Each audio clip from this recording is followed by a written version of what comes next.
တင်းဘဝပျော်ရွှင်စေဖို့ဘဝနေနည်း၅ခုကိုမျှဝေပေးပါမယ်။နံပါတ်1ခံစားချက်ကိုထိန်းချုပ်ပါဘဝဆိုတာခံစားချက်တွေနဲ့တည်ဆောက်ရတာမဟုတ်ပါဘူး။ဒါကြောင့်ခံစားချက်တွေကိုထိန်းချုပ်တဲ့အခါထိန်းချုပ်ရပါမယ်။အောင်မြင်ဖို့ကြိုးစားနေတဲ့အခါကိုယ့်ဘို့အထင်သေးတဲ့အကျင့်တွေအကျိုးမရှိတဲ့စကားတွေကိုလေးရည်လျူရှုပြီးခံစားချက်တွေနဲ့ပြန်မတုံ့ပြန်မိအောင်ထိန်းရပါမယ်။ခံစားချက်တွေကိုမလိုအပ်ပေထုံမပြမိဖို့ကြိုးစားရပါမယ်။ဒါအပြင်ကိုယ်မှာရှိတဲ့ခံစားချက်အတိုင်းကိုလူသိအောင်သိထုတ်ပြဖို့မလိုပါဘူး။လူတိုင်းမှာကိုယ်နီးတူအခက်အခဲတွေကိုယ်စီရှိကြပါတယ်။ကြာရှုံးမှုတွေကိုကိုယ်စီရင်ဆိုင်ခဲ့ကြဖူးပါတယ်။ကိုယ်အခက်အခဲတွေကိုလူသိရှင်ကြားထုတ်ပြ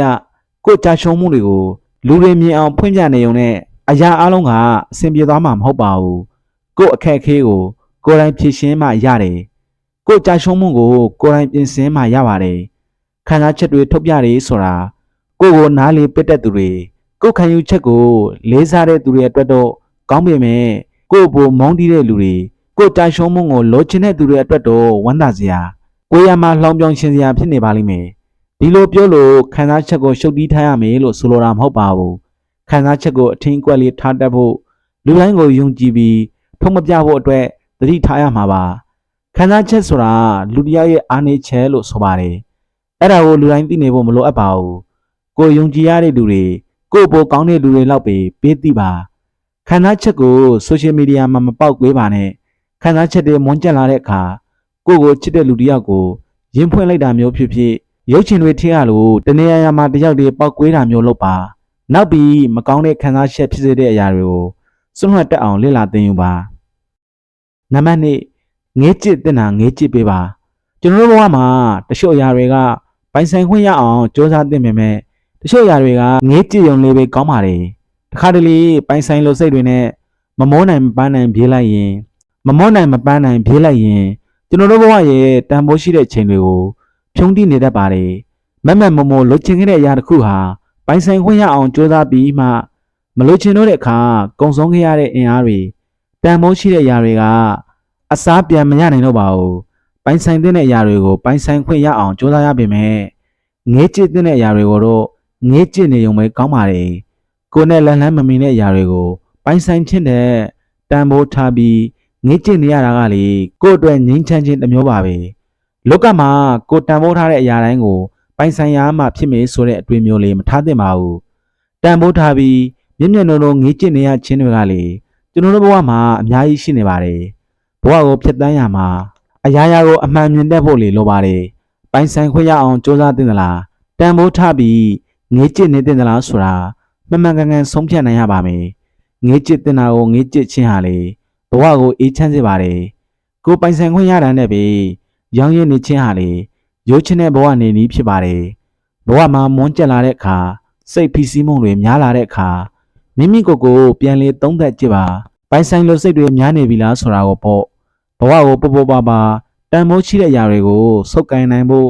ပိုင်ဆိုင်လိုစိတ်လေးတွေရှုတ်ရှပြီးငေးကြည့်တင်တာငေးကြည့်ပေးလိုက်ပါနံပါတ်3ညင်းသိရင်ညင်းပါသဘောကျတဲ့စကားလေးတစ်ခွန်းရှိပါတယ်သဘောကောင်းဖို့မလိုဘူးစိတ်ထားကောင်းဖို့ပဲလိုပါတယ်တဲ့ဒါကြောင့်နေ့စဉ်ဘဝမှာညင်းတင်တာတွေကိုမလုပ်ပေးနိုင်တာတွေကိုပြက်ပြက်သားသားညင်းပါအာနာတက်တဲ့စိတ်ကိုသဘောမကောင်းတဲ့လူလို့အမြင်ခံရမှာစိုးရွံ့တဲ့စိတ်တွေကြောင့်အကူအညီတောင်းခံလာတာတွေကိုမငင်းမနေလိုက်မယ်ဆိုရင်ရလက်အနေနဲ့ကိုယ့်ရဲ့ကိုယ်ပိုင်အချိန်တွေဆုံးရှုံးသွားရမယ်ကိုကလှုပ်ပေးလိုက်တဲ့ကိစ္စတွေကမတည်သက်မလှပတော့ပါဘူးဒါကြောင့်တစ်ဖက်သားရဲ့ကျေးဇူးအတင်ခံရမယ့်အစားအပြစ်တင်တာတော့ခံရနိုင်ပါတယ်လူတိုင်းရဲ့ကိစ္စတွေကိုအမြဲကူညီပေးနေဖို့ကို့မှာတာဝန်မရှိပါဘူးညင်းတင်တာကိုညင်းရပါမယ်အမြဲသဘောကောင်းမိနေဖို့မလိုပါဘူးစိတ်ထားကောင်းအောင်ပဲကြိုးစားဖို့လိုပါတယ်နံပါတ်4လွှတ်ချက်တက်ဖို့တင်ယူပါဘဝမှာနေရာတကာလိုက်ပြီးတွေးပေးနေရင်ကိုယ်ဘေးပင်ပန်းရမယ်လွှတ်ချက်တဲ့အရာတွေကိုလွှတ်ချက်တက်အောင်တင်ယူပါဆွေးထားသမျှပူလုံးနေအဲ့ဒီရောင်းမှာကြာကြာမနေပါနဲ့မလိုအပ်တော့ဘူးဆိုရင်တိသားစွာပြောင်းလဲတတ်တာလူသဘောပါနေရာတကာအလိတ်တိတွေဆိုတာကောင်းပေမဲ့တချို့အရာတွေကိုတော့မသိရှင်အောင်ဆောင်လိုက်တာကပိုကောင်းပါတယ်ဒါမှလေစိတ်ချမ်းသာရမှာပါမှန်နေရင်တော့မငြင်းမဲနေလိုက်တာမျိုးမြင်နေရင်တော့မသိရှင်အောင်ဆောင်လိုက်တာမျိုးကလေလွှတ်ချက်ခြင်းနီးလန်းတွေပါပဲကိုယ်စေတနာကိုနားမလဲတဲ့ပတ်ဝန်းကျင် ကိုတန်ဖိုးကိုမသိတဲ့လူတွေစီမှာကြာနေပြီးကိုမပြောက်ဆုံးမိပါစေနဲ့မေတ္တာနဲ့မထိတ်တန်တဲ့သူကိုမေတ္တာတရားတွေပေးမိတဲ့အခါပြန်ရတာကနောင်တာဆိုရင်အဲ့ဒီနောင်တာအပေါ်ဒေါသဖြစ်ခြင်းကြောင့်ပေးသမျှမေတ္တာတွေကဒဏ်ရာအဖြစ်ပြန်ရမယ်တူတူမသိရှင်အောင်ဆောင်လိုက်တာကပိုပြီးအေးချမ်းပါတယ်နံပါတ်5ဆုံးမတက်သူကိုတန်ဖိုးထားပါလောကမှာပြုံးပြသူထက်ဆုံးမတက်သူကအလွန်ကိုနေပါတယ်ပြုံးပြတယ်ဆိုတာရင်ထဲကပါရှင်မှပါမယ်ဟန်ဆောင်ပြီးပြုံးပြနေတာလေးဖြစ်နိုင်ပါတယ်ဆုံးမတယ်ဆိုတာကတော့ရင်ထဲကလာတဲ့တကိစေတနာအစ်စ်ဖြစ်ပါတယ်ဘာကြောင့်လဲဆိုတော့လူတယောက်ကိုအမိတ်ခံပြီးဆုံးမဖို့ဆိုတာတာမန်လူတွေမလုပ်နိုင်ကြပါဘူး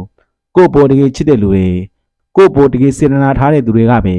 လုပ်နိုင်ကြတာမဟုတ်ပါလူတိုင်းမှာအမှားနဲ့မကင်းတာမို့ကိုယ့်လိုအပ်ချက်တွေကိုထောက်ပြဆုံးမပေးသူကိုတန်ဖိုးထားပါကိုယ့်ရဲ့အမှားတွေကိုထောက်ပြဆုံးမတတ်သူတွေဟာကိုယ့်ဘဝကိုအလင်းအောင်ပေးနေတဲ့လူတွေနဲ့တူပါတယ်ဒါကြောင့်ကိုမှားနေတာတွေ့ရင်စေတနာတက်တန်နဲ့ထောက်ပြပေးတာကိုလမ်းမရောက်နေတာမြင်ရင်အမောင်းခံပြီး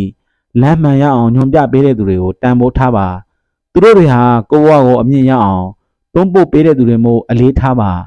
ဆုံးမတက်သူတွေဟာကိုယ့်ဘဝအတွက်တန်ဖိုးမဖြစ်နိုင်တဲ့လူတွေဆိုတာမမေ့ပါနဲ့